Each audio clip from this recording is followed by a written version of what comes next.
નમસ્કાર, આપ જોઈ રહ્યા છો નેશન પ્લસ ન્યૂઝ. હું છું આપની સાથે હેતલ ભગત. વડોદરાના બરાનપુરા વિસ્તારમાં આવેલી સાયકલની દુકાનમાં ગત રાતે શોર્ટ સર્કિટને પરિણામે ભીષણ આગ ભભૂકી ઉઠી હતી.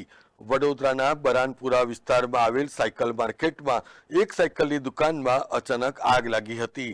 આ બનાવની જાણ થતાં જ ફાયર બ્રિગેડની ટીમ ઘટના સ્થળે દોડી આવી હતી અને ફાયર બ્રિગેડની ટીમે ઘટના સ્થળે પહોંચીને સૌથી પહેલા આગ ઉપર કાબુ મેળવવાની કામગીરી હાથ ધરી હતી.